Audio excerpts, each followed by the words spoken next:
Bonjour à tous. Alors déjà, est-ce que tout le monde m'entend même au fond ou... Ouais, c'est bon.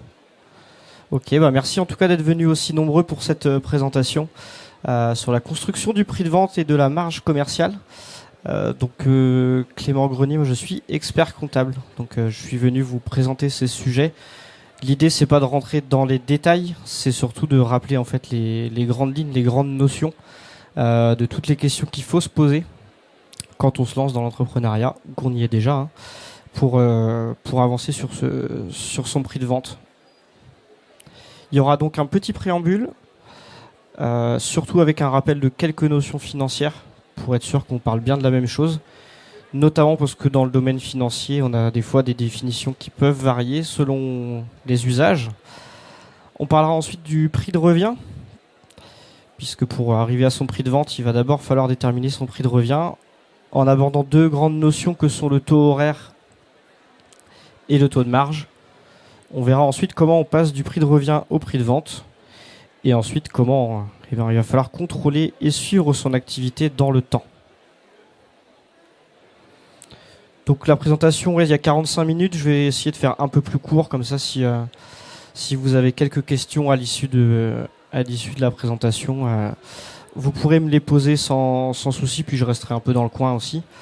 Sachant que les vidéos seront disponibles en replay après le salon. Donc vous aurez tout le loisir de les visionner et l'atelier est également présenté demain matin. Donc le prix de vente, qu'est-ce que c'est ? Le prix de vente, c'est un prix qu'il va falloir déterminer pour être sûr qu'on couvre nos charges, qu'on couvre notre besoin de financement et qu'on arrive à dégager un résultat satisfaisant. Donc bien sûr, l'approche va être différente selon votre activité. Si vous êtes dans de la production, dans l'industrie, si vous vendez des heures de production, donc là si vous êtes plutôt un prestataire de service, ou alors si vous faites les deux, par exemple un garage qui vendrait des véhicules ou qui en répare. Donc vous n'allez pas avoir la même approche. Pour cela, il va falloir en fait s'intéresser à plusieurs choses. Votre marché, indispensable. La qualité de votre prestation et de votre offre, donc c'est-à-dire aussi comment vous voulez vous positionner. Qu'est-ce que vous voulez être sur le marché ? Est-ce que vous allez être sur du haut de gamme, sur de l'entrée de gamme ? Voilà, donc c'est toutes les questions qu'il va falloir se poser et qui vont amener à la construction de ce prix de vente. Et bien sûr, ce que fait la concurrence, surtout maintenant en fait avec on va dire Internet, on a assez rapidement accès à des études de marché, à de ce que fait la concurrence, à ce que vont être les taux, par exemple, de marge qui vont être pratiqués dans certaines professions. Mais tout ça, bien sûr, il faudra l'ajuster en fonction de vous, de votre entreprise, de ses contraintes, etc. Quelques notions financières. Donc je suis désolé, moi s'il y en a qui connaissent déjà toutes ces notions, désolé d'avance, mais ça fait toujours pas de mal de faire quelques rappels. Alors le bilan, qu'est-ce que c'est ? Donc là je parle du bilan comptable. Donc là c'est la vision patrimoniale de l'entreprise. Donc vous avez l'actif et vous avez le passif. Donc là en fait ce sont les ressources qui vont être mobilisées pour financer votre actif.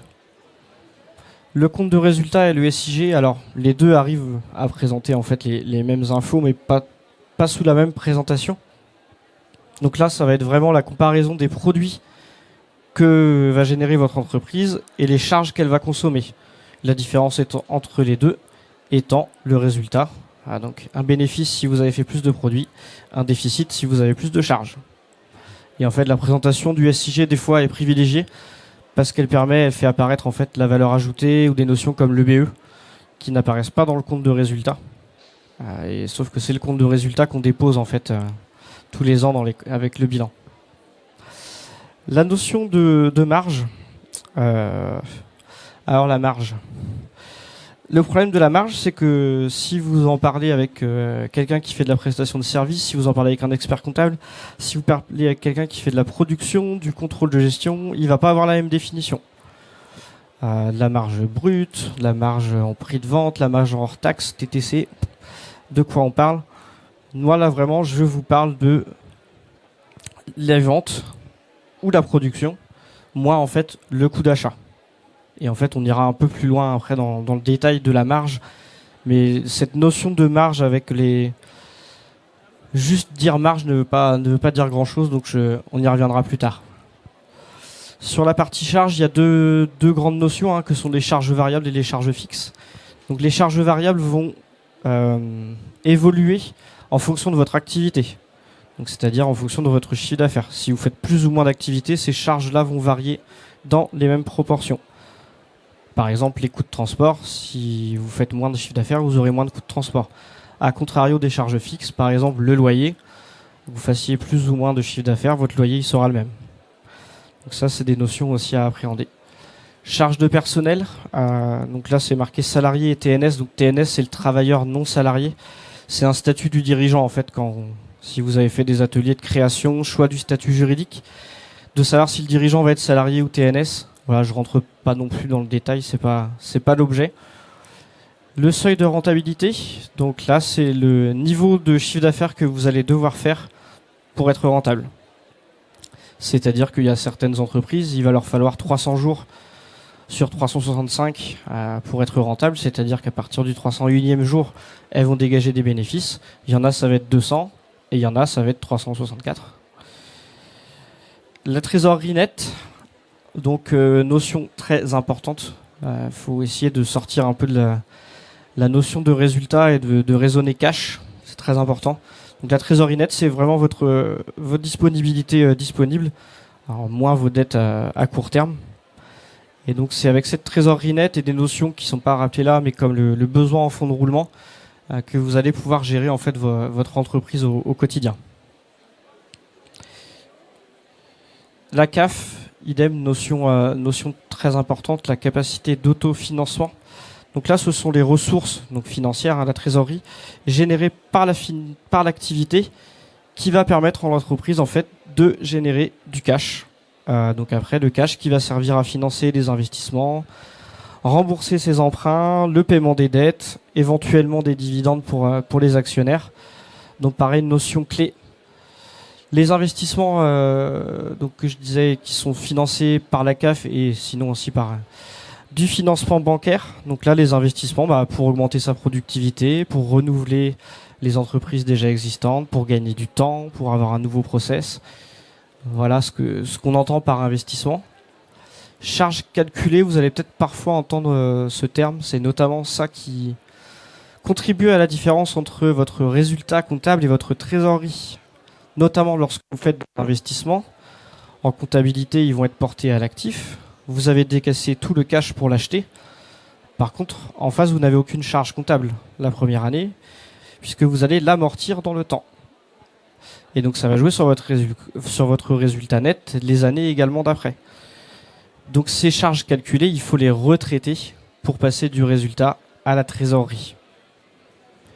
Et impact de la TVA, idem, ce sont des sujets à prendre en compte, sans rentrer dans le détail, mais même si la TVA n'a pas d'impact sur le résultat, elle peut avoir de l'impact sur votre cash, sur votre trésorerie, selon quand vous décaissez votre TVA et quand vous la collectez, selon que vous soyez au débit, aux encaissements, etc. Donc c'est des sujets qu'il faut poser. Donc déjà, quand vous avez toutes ces notions, on va dire en tête, et que pour vous, elles sont assez claires, vous allez pouvoir vous poser un peu plus concrètement sur votre cas à vous et vous dire, ok, moi c'est ça, mes charges variables c'est ça, mon seuil de rentabilité il est là, ou en tout cas c'est celui-là que je veux atteindre, et c'est comme ça que vous allez pouvoir déterminer votre prix de vente.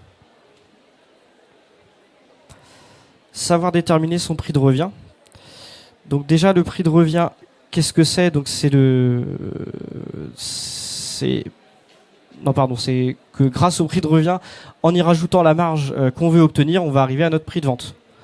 Donc il est absolument indispensable pour gérer notre rentabilité, être sûr de ne pas vendre à perte puisque c'est illégal, de vendre avec une marge trop faible qui nous mettrait dans une situation où on ne pourrait pas absorber toutes nos charges, ou éviter l'appréhension d'une vente à un prix trop élevé, parce que pareil, si on se trompe dans l'autre sens et qu'on dit mon prix de vente, je veux absolument que ce soit 1000, alors qu'à 800 c'est bon, on sera peut-être hors marché, et ça serait pas bon non plus.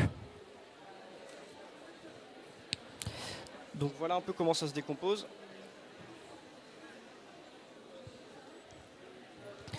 Voilà, un visuel c'est toujours bien. On part du coût d'achat, donc le coût d'achat de votre matière.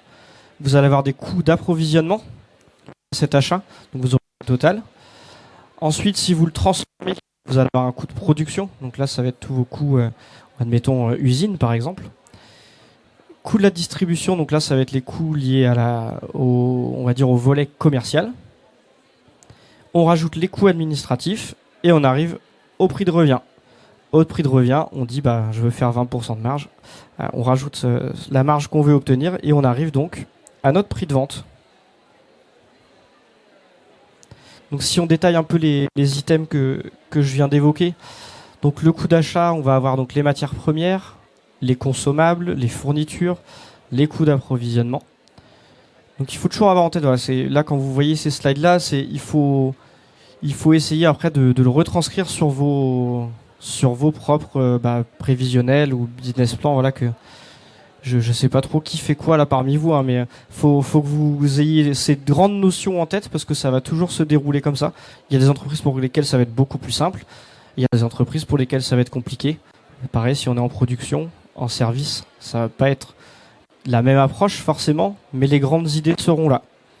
Donc le coût de production, on retrouve le temps utilisé en machine, en homme, l'utilisation du matériel, l'électricité, l'eau. Donc là, on va plutôt être sur la partie outils industriels et utilisation de l'outil. Le coût de distribution, avec donc là toute la partie logistique, les stocks, la partie emballage, le conditionnement, les coûts de transport, donc tous les frais, on va dire, annexes. Le coût de promotion, donc c'est ce qu'on disait sur la partie des coûts commerciaux avec la communication et les frais liés à la commercialisation. Donc avec tout ce qui est lié en fait à la promotion des ventes et d'éventuelles commissions que vous pourriez verser à des intermédiaires. Coût administratif, donc là c'est parfois plus dur à identifier puisque ça va être des gens qui vont être en dehors de la production mais qui vont passer une partie de leur temps à faire de la production. Donc pareil, il faut essayer d'identifier ça pour bien le prendre dans notre coût pour qu'il soit répercuté en fait dans le prix de vente. Métier de service, idem, c'est ce que je disais, on a toujours une approche à avoir, donc qui est moins compliquée sur la partie production, mais où on va avoir par contre des notions de coût horaire ou journalier qui seront parfois un peu plus poussées. Pareil, de bien identifier quel service est vraiment affecté à la production d'une prestation ou autre, notamment le back-office. Donc pour ça, déterminer le taux horaire. Donc là, ça concerne toutes les entreprises. Indispensable pour déterminer le prix de vente. Comme je le disais, on part de toute façon d'un coût pour arriver à un prix de vente. Déterminer sa marge de manœuvre commerciale selon votre taux horaire et selon le taux horaire que vous arrivez à obtenir. Et donc pour ça, il faut comprendre la structure de ces coûts pour aider dans la prise de décision, d'investissement, de recrutement, de développement. De là au fait où vous voulez placer votre cash disponible pour améliorer votre taux horaire, améliorer votre compétitivité, essayer de diminuer votre taux horaire si vous avez tel investissement qui peut vous permettre de faire des économies d'échelle. Et donc on va analyser la rentabilité de l'entreprise par comparaison avec le taux horaire de vente. Donc là c'est le taux que vous affichez à votre client en disant c'est 80 € de l'heure, c'est 800 € la journée. Voilà un peu l'approche du taux horaire. Donc comment on le calcule? On va recenser l'ensemble des charges d'exploitation de l'entreprise. Et là, donc ça c'est assez simple. Encore qu'il faut avoir des bons outils de gestion ou une comptabilité qui est bien tenue. Mais surtout, il va falloir essayer de trouver le nombre d'heures facturables. Donc c'est ce que je disais, les heures de production c'est assez simple. Si vous avez 3 salariés qui font que de la production et qui font tourner un outil industriel, vous savez que ces heures-là, ce sont des heures facturables. Mais ensuite, vous avez ce qu'on appelle les heures improductives. Donc celles-là, il faut déjà les retraiter, parce que si dans la journée, au final, il y a une heure qui ne participe pas à contribuer à l'élaboration de votre bien, il faut le retraiter. Et il y a ensuite les salariés qui sont partiellement affectés à la production. Et donc là, je pense notamment aux petites structures. Là-dedans, on va retrouver le dirigeant. Le dirigeant, comment il va pouvoir en fait affecter ses heures en partie en production et en autres heures. Et grâce à ça, en fait, en faisant le ratio entre les deux, vous allez tomber sur un taux horaire. Plusieurs leviers pour l'améliorer. Le premier, évidemment, c'est la négociation. Donc la négociation avec les fournisseurs, avec vos prestataires de services, ça va être un peu le nerf de la guerre, c'est essayer d'aller négocier des prix d'achat à la baisse. A contrario, il y a l'augmentation du prix de vente. Idem, donc là, du côté client, comment je vais pouvoir aller augmenter mon prix de vente sans que ça remette en cause, bien sûr, la relation avec les clients. Ou encore rationaliser l'organisation de la production. Donc là, ce serait en fait réussir à baisser ses coûts. Et donc ça, comment on le fait? Idéalement, on essaie de le suivre avec des contrôles périodiques, idéalement mensuellement. Alors ça, c'est pareil, selon la taille des structures, il y en a qui peuvent le suivre tous les jours. Il y en a pour qui, au final, c'est fait qu'une fois à l'année. Mais ça dépendra en fait des outils que vous mettez en place, qu'ils soient comptables ou de gestion, afin d'avoir des tableaux de bord automatiques et pertinents. On en reparlera un peu plus tard dans la présentation sur ce que sont des indicateurs, par exemple, pertinents. Le taux de marge. Donc je reviens toujours sur cette notion, donc attention la marge. Marge brute, marge commerciale, marge industrielle. Attention aux définitions et aux usages de chacun. Mais en tout état de cause, elle a toujours le même objectif. Le taux de marge, c'est mesurer notre performance. C'est vraiment comparer achat-vente et essayer d'obtenir un taux le meilleur possible. Si possible, stable entre les années, de ne pas dégrader sa marge. Sinon, ça veut dire, par exemple, qu'on n'a pas réussi à négocier avec nos fournisseurs alors que les clients ont réussi à faire baisser les prix. Ça permet de se comparer vis-à-vis des entreprises de son secteur. C'est ce que je disais en général, le taux de marge. C'est quand même des données qui sont assez connues. Dans la grande distrie, il y aura tant de taux de marge, etc. Donc c'est un bon indicateur pour savoir déjà si vous, dans votre prévisionnel, vous avez un taux de marge, mais qu'il est complètement déconnant par rapport à d'autres sociétés du même secteur, c'est qu'il faut se poser des questions. Déterminer la dégradation ou l'amélioration de la politique commerciale en œuvre. Donc ça, c'est ce que je dis, c'est que quand vous allez suivre le taux de marge dans le temps, s'il se dégrade ou s'il s'améliore, il faut savoir pourquoi. Y compris quand il s'améliore, parce que ça veut dire qu'il y a sûrement d'autres leviers à accentuer.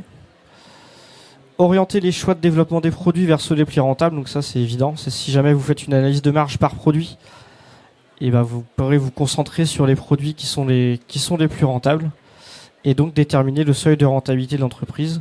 Parce que comme on disait, il peut y avoir une marge minimum à atteindre, au-delà de laquelle votre entreprise sera rentable.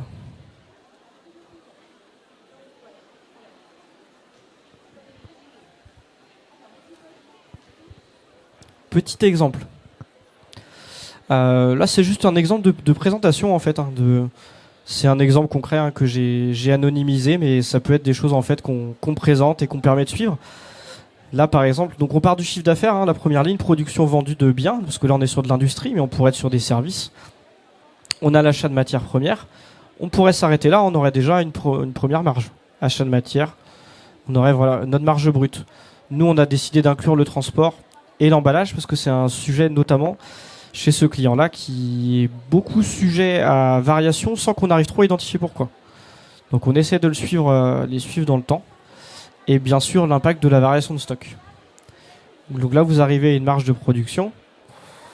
Là, le client, il dit oui, c'est bien, mais qu'est-ce que ça représente concrètement? Parce que lui, son vrai outil de gestion, c'est de savoir combien de tonnes il fait.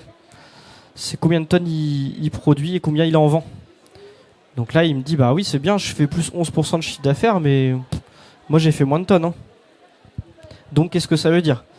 Et donc là, on va lui expliquer en fait que effectivement, son chiffre d'affaires à la tonne s'est grandement amélioré, y compris sa marge euro-tonne. Donc en fait, même si on a une marge de production,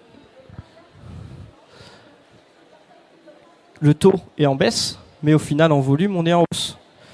Donc ça veut dire qu'il a fait beaucoup moins de volume parce que contexte, sauf que le contexte, et on le retrouve pas mal dans les industries en ce moment, avec le contexte de l'Ukraine, elles ont passé beaucoup de hausses de prix, parce qu'au début, elles pouvaient plus suivre, mais une fois que les hausses des prix ont été passées, les prix en fait ont diminué, sauf qu'elles ont continué à vendre au même prix le temps que ça s'impacte chez les clients. Donc tout ça en fait, vous voyez concrètement, c'est que ça permet en fait d'expliquer un peu plus aussi ce qui s'est passé dans l'activité. Et donc ça peut être du tonnage, ça peut être des heures, ça peut être c'est vraiment à adapter à chaque fois. Donc là, par exemple, c'est ce qu'on explique. Là, il y a l'effet volume, l'effet prix sur une variation de chiffre d'affaires. Alors effectivement, on perd 520 000 euros de chiffre d'affaires en effet volume parce que j'en ai produit moins. Mais grâce à mes prix qui sont en hausse, j'ai fait plus 1,5 million. Donc mon chiffre d'affaires, au final, il augmente d'1 million.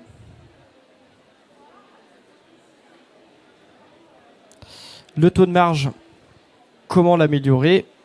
Donc là, c'est un peu une redite de ce qu'on a dit tout à l'heure, mais donc négocier les prix d'achat ou les prix de vente. Mieux gérer les stocks. Alors ça, c'est assez important parce que des stocks mal gérés peuvent générer beaucoup de trésorerie. Rationalisation du processus de fabrication, amélioration des coûts logistiques. Voilà, donc idéalement, il faut essayer de jouer sur tous les leviers, mais c'est pas forcément possible. Comment fixer ces prix? Donc là, bien sûr, ça cible. Donc là, on sort un peu. C'est pas que un prévisionnel comptable, c'est qu'il faut faire un vrai business plan.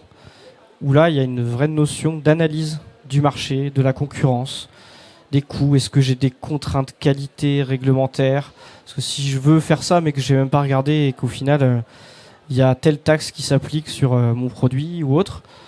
Donc, il faut vraiment avoir une vision globale, macro, et donc avoir cette approche. Donc, on analyse et la demande et la concurrence et on calcule ce qui revient. Donc, déjà, une fois que les trois étapes-là sont réalisées, on commence à avoir quelque chose de solide.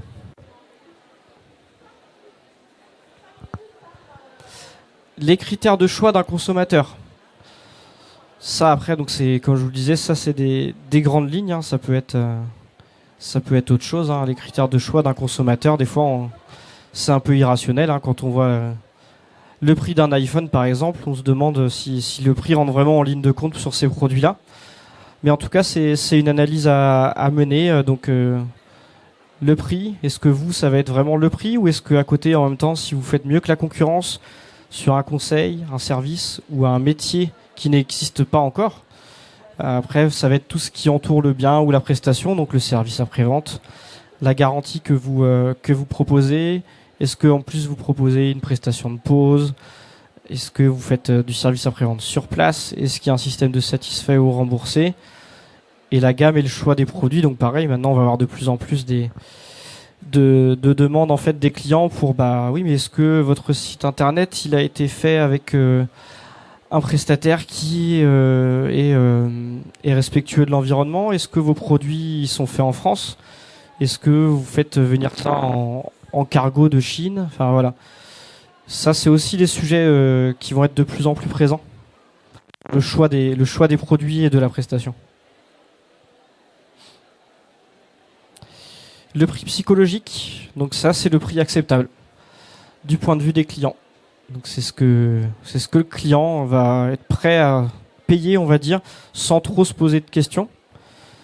Donc il va varier en fonction de l'image que le client a du produit. Donc ça après c'est l'image, c'est ce qu'on disait aussi un peu tout à l'heure, hein, quand des fois sur le luxe, ça peut être un peu irrationnel ou certaines marques très présentes. Ou alors la connaissance qu'il a déjà du produit. Donc là, ça va plus être dans la qualité intrinsèque du produit en lui-même. Donc il y a deux choses, c'est que si on est en dessous du prix psychologique, on va se dire, est-ce que c'est une bonne affaire ou est-ce que je vais acheter un produit qui n'est pas de qualité ou une prestation qui n'est pas de qualité? Et si on le met trop élevé, on risque de ne pas avoir de clients, tout simplement. Donc il faut vraiment essayer de fixer ce prix, au moins une fourchette, dans l'étude de marché préalable. Donc surtout par du benchmarking, donc vraiment par l'analyse du marché et de la concurrence. Il faut aller voir en fait ce qui se fait ailleurs. En général, on n'est pas les premiers à se lancer, donc il faut voir ce qui se fait. Surtout quand c'est une entreprise qui fonctionne bien, c'est que la recette fonctionne. Donc attention au prix bas. Donc c'est pas parce que vous vous lancez en fait qu'il faut essayer de venir casser le marché. Ça peut être une stratégie, mais il faut quand même se méfier. Il faut être en adéquation avec le prix de marché, parce qu'on disait si on est en dessous, on va en fait se retrouver avec quelque chose qui va être en distorsion avec notre produit ou même notre image de marque. Donc attention aux chasseurs de prix. Donc là c'est plus dans le sens où en plus vous n'allez pas forcément avoir des clients de qualité, Ne pas brouiller son image de marque. Si d'un côté vous dites que vous faites du haut de gamme, mais que vous êtes sur une entrée de prix qui est premium, ça va être qui va être discount, pardon. Ça va créer la confusion en fait chez votre client et qui est votre cible. Ensuite, plus vous êtes bas, plus c'est tout ce qui va vous rester comme argument de négociation. Enfin, l'augmenter, et c'est jamais facile. Donc attention à pas partir bas. Il faut valoriser ce que vous faites et ce que vous êtes, ce que vous proposez, et donc savoir se positionner en termes de gamme selon ce que vous faites comme activité. Petit focus vente à perte. Voilà, en général c'est assez connu. Ça a fait grand bruit il n'y a pas si longtemps que ça quand le gouvernement a voulu autoriser justement nos chers distributeurs à vendre du gasoil à perte et de faire une dérogation puisque c'est interdit de vendre à perte. Donc c'est important aussi de l'avoir en tête parce qu'il faut quand même éviter en se trompant sur son prix de revient, d'arriver sur un prix où en plus vous vendez à perte. Donc voilà, il y a quelques exceptions. Mais voilà, globalement, en tout cas, tout ce qui est obsolète, périssable, ou il y a parfois les soldes. Mais voilà, petit point d'attention. Contrôler et suivre son activité. Alors, le tableau de bord. Donc, l'utilité, pour moi, elle est pas approuvée. C'est important pour le chef d'entreprise de suivre, de mesurer la performance de son entreprise. Donc, il faut absolument en mettre un en place, ou en tout cas être accompagné pour que ce soit mis en place.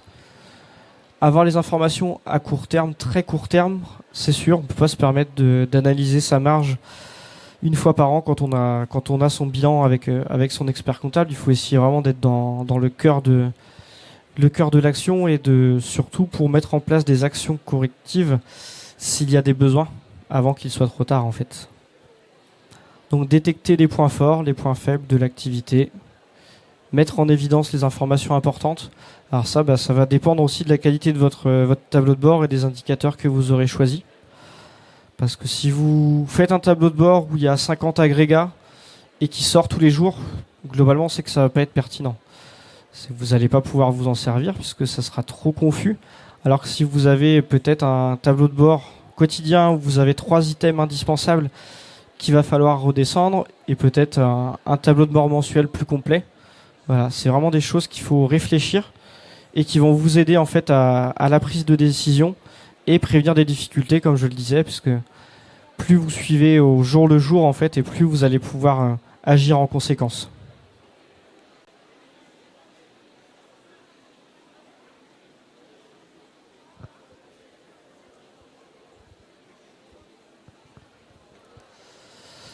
Le choix des indicateurs. Donc là, pareil, ça va beaucoup dépendre de votre activité. Puisque si vous êtes sur de la production, de la prestation de services, etc., vous n'allez pas être sur les mêmes indicateurs. Donc là, on en a mis quelques-uns qui sont un peu indispensables. Donc déjà, le suivi du chiffre d'affaires, le panier moyen, par exemple, si vous vendez des produits, nombre de prestations, produits vendus, le taux de marge, l'évolution de la masse salariale, notamment si vous avez une activité saisonnière. Il faut voir un peu comment tout ça se suit entre votre évolution de la masse salariale et votre chiffre d'affaires. Si vous êtes dans la restauration et que vous n'arrivez pas à faire baisser votre masse salariale sur des mois d'hiver, par exemple, alors que vous êtes au bord de la mer et que vous faites votre chiffre d'affaires l'été, il faut vraiment que vous en ayez conscience et adapter vos prises de décision comme cela. Une approche de résultat, donc quand on dit approche de résultat, c'est un atterrissage, c'est un résultat attendu. L'état de trésorerie, ça en général, on a quand même les yeux sur les relevés bancaires au quotidien. Mais là, l'état de trésorerie, c'est vraiment plutôt d'avoir une analyse de notre évolution de trésorerie et du BFR, donc besoin en fonds de roulement. C'est comment je gère mon encours client, donc comment je paye mes clients, comment me payent mes fournisseurs. Parce que si vous payez vos fournisseurs à 30 jours, alors que vos clients vous payent à 45, vous allez avoir un problème de trésorerie. Ça arrive dans beaucoup d'activités. Si vous l'avez identifié, ça se gère très bien. Si vous l'avez pas identifié, ça va être problématique, notamment si vous ne gérez pas en plus vos stocks en conséquence. Donc voilà un peu les exemples d'indicateurs que vous pouvez avoir, mais il y en bien sûr une multitude. Voilà, c'est tout pour cette présentation. Je vous remercie de votre attention. Comme je vous disais, c'est vraiment des notions un peu générales qu'il faut avoir en tête pour pouvoir se lancer, construire son prix de vente, analyser sa marge. Voilà, donc n'hésitez pas si vous avez des questions. Merci beaucoup.